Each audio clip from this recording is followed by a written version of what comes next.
বাঙালি হিসেবে পুরীতে গিয়ে প্রভু শ্রী জগন্নাথ দেবের মন্দির দেখেননি এমন মানুষ খুব কমই আছেন।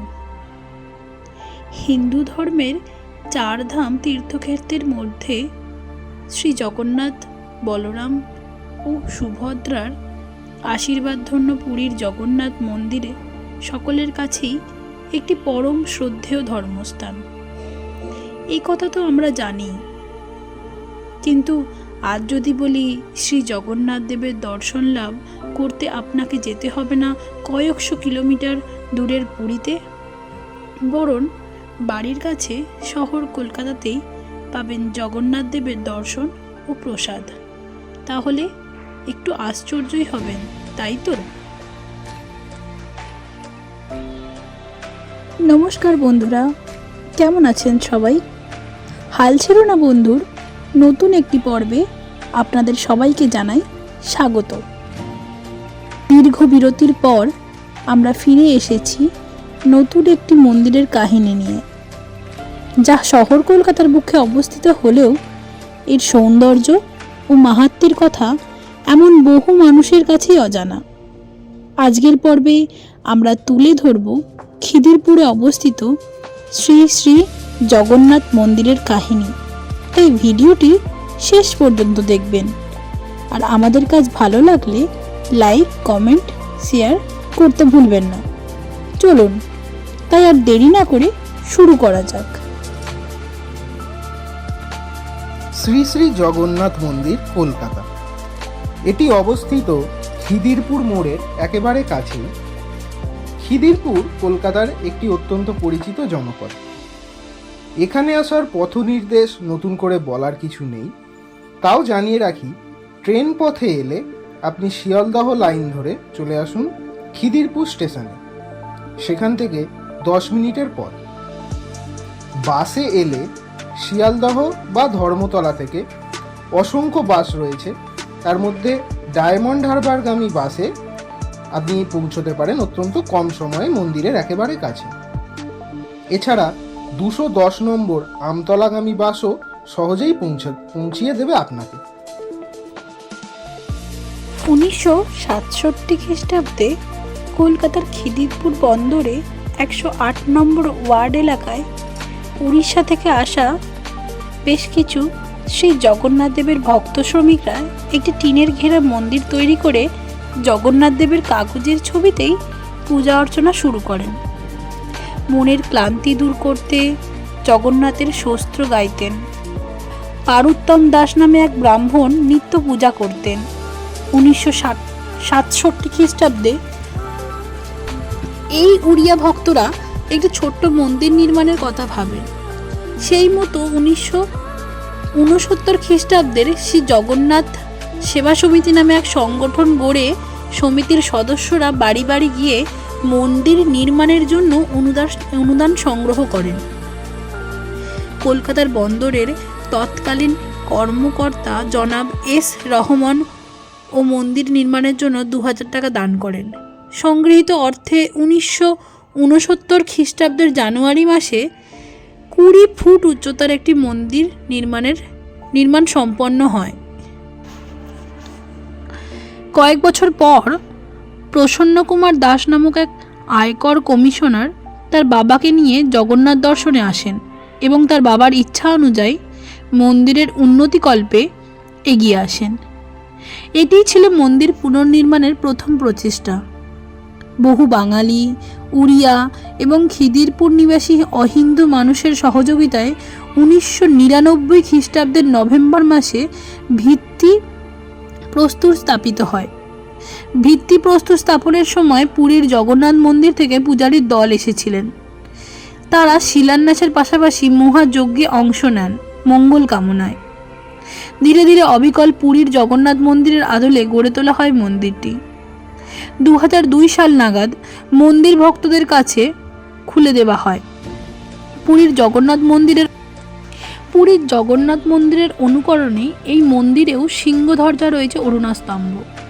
সেখান থেকে 18টি সিঁড়ি উপরে স্থাপিত করা হয়েছে গেরুদা স্তম্ভ।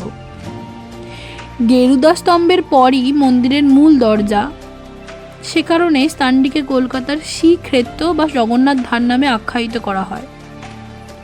সাদা ও বেলে পাথরে বিশ্বমানের স্থাপত্যে ভগবান বিষ্ণুর দশাবতার চিত্রিত হয়েছে। মন্দিরের বিগ্রহ তৈরি করেছিলেন ক্ষুরধার পাথরের রাজমিস্ত্রি হাদু মহারানা। 2003 খ্রিস্টাব্দে মূল জগন্নাথ মন্দিরের রত্নবেদিতে স্থাপন করা হয় মহাপ্রভু শ্রী জগন্নাথ, শ্রী বলভদ্র এবং শ্রী সুভদ্রার বিগ্রহ। মূল মন্দিরের চারপাশে রয়েছে শ্রী গণেশ, দেবী সরস্বতী, পবনপুত্র হনুমান এবং সূর্য দেবতার ছোট ছোট মন্দির।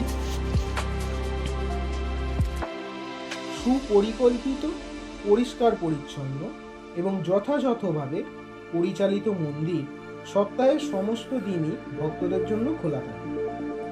দর্শনের সময় সকাল 6টা থেকে দুপুর 1টা এবং বিকেল 4টে থেকে রাত 9টা। প্রতিদিন সূর্যাস্তের সময় সন্ধ্যারতি হয়। ভোগ নিবেদন করা হয় প্রতিদিন দুবার, বেলা 12:30টায় একবার এবং রাত 8:30টায় আরেকবার। পূজা কমিটির পক্ষ থেকে বিশেষ তিথি যেমন অষ্টম প্রহরী, রথযাত্রা, নেত্রোৎসব, জন্মাষ্টমী, শিবরাত্রি, সরস্বতী পূজা, গণেশ পূজা ইত্যাদি বিশেষ যত্ন সহকারে আয়োজন করা হয়েছে। দুপুরে এবং সন্ধ্যায় খোলকর্তার সহযোগে জগন্নাথ দেবের আরতি একটি অত্যন্ত সুন্দর দেখার জিনিস।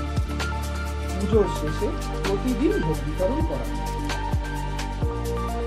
সাধারণত মন্দিরে এলে আপনাকে নির্ধারিত সময়ের মধ্যে মার্জিত পোশাক পরে আসতে হবে। পূজা দেওয়ার জন্য মন্দিরের ভিতরেই রয়েছে একটি ন্যায্য মূল্যের দোকান। সেখান থেকে আপনার ইচ্ছে মতো পুজো সামগ্রী কিনে আপনি ভগবানের উদ্দেশ্যে অর্পণ করতে পারেন। পূজা দেওয়ার জন্য কোনো পান্ডার সাহায্য নিতে হবে না বা তেমন কোনো লাইনেও দাঁড়াতে হবে না। বরং বিশেষ জায়গায় জুতো জমা রেখে নিজের পুজো আপনি নিজেই দিয়ে ভগবানকে প্রাণ ভরে দর্শন করতে পারেন।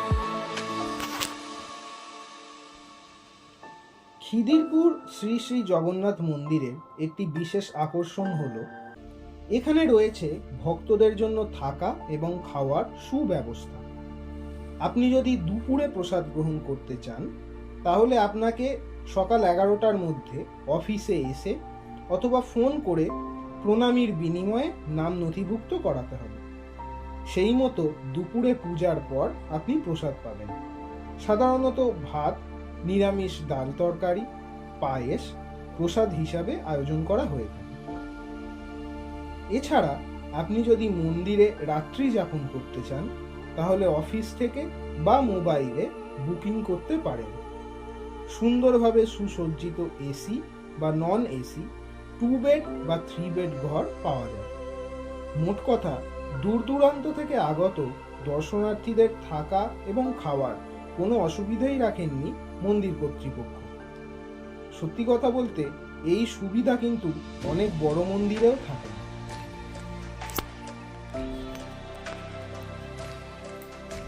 ধর্মীয় কাজকর্মের পাশাপাশি শ্রী জগন্নাথ সেবা সমিতি সারা বছর বিভিন্ন সাংস্কৃতিক ও সামাজিক কাজকর্ম পরিচালনা করেন। উড়িষ্যা উৎসব উদযাপন, দরিদ্রদের বিনামূল্যে পোশাক ও খাদ্য সামগ্রী প্রদান, রক্তদান শিবির, সাংস্কৃতিক অনুষ্ঠান সহ বিভিন্ন কর্মকাণ্ডে বিশিষ্টজনরা উপস্থিত থাকেন। এছাড়া কলকাতার এই শ্রী জগন্নাথ মন্দিরে 1000-এরও বেশি ধর্মীয় পুস্তকের সংগ্রহ রয়েছে গ্রন্থাগারে।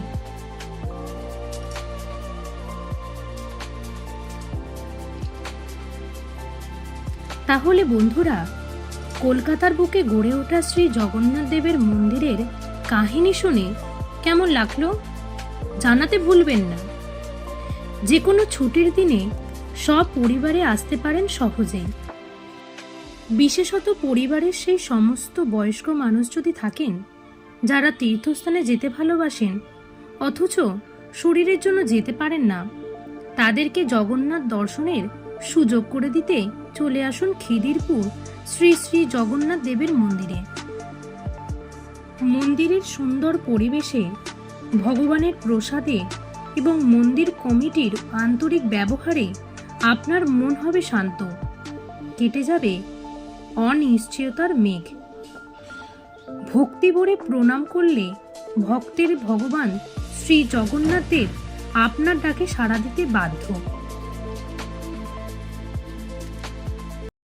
জয় জগন্নাথ দেবের জয়। সবার মঙ্গল করো।